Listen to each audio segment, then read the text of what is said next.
Hey everybody, I'm Jay, and today we're going to take a look at one of my favorite thematic games, The Godfather, Corleone's Empire by Eric Lang.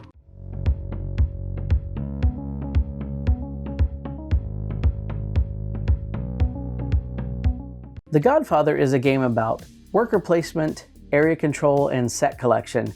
And that sounds pretty complex, but it's actually so thematic that those concepts become pretty easy as you start playing the game. Each player is a crime boss in New York City, and they're using their thugs to influence different buildings to try to gain different items like cash, weapons, and illegal drugs that they can then turn in to complete different missions and objectives and ultimately try to beat out the other players who are also crime bosses. On your turn, you're taking either one of your family members, who's the crime boss, and placing them in a circle space on the board, and then getting all the different items that are associated with that section of New York. On their turn, each player is going to either choose one of their crime lord family members, represented by little miniatures that have a circular base, or one of their thugs, which have square bases, and put them out on the board in a matching space if it's a circle or a square. Depending on where you place your miniature, you're going to either get all the benefits of the surrounding businesses,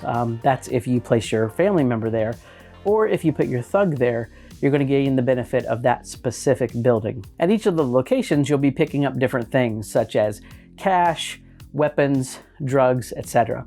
And each of those is going to be used later in the game to turn into complete missions.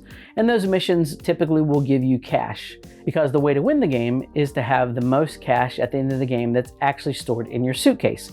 So certain spots also let you take cash that's in your hand and actually put it in your suitcase. And that cash will also be used later in the game to try to purchase other cards that will give you special abilities as you play each of the rounds. There's a lot more going on in this game other than that, but ideally you're trying to control different sections of New York based on where your characters are. And then as you gain influence in those areas, every time one of your opponents tries to use that section of the board, you're going to get a benefit as well as they will. So after a number of rounds, you end the game, and then everyone counts up the money in their suitcase, and whoever has the most wins. This game is great, especially if your friends don't mind a little bit of take that, because most of the missions, when you complete them, will affect the other players by removing them from a space that they occupied. But in the theme of the game, it's actually quite a lot of fun. And at the end, whoever has the most money and the most influence and has collected the most missions of the same color is likely going to win the game. I highly recommend this. It's usually on sale for a pretty good price, and it has a lot of really good detailed miniatures. Plays up to 5 players. So if you're looking for a thematic game that has a little bit of take that, but gives you a great overall experience, I highly recommend The Godfather, Corleone's Empire.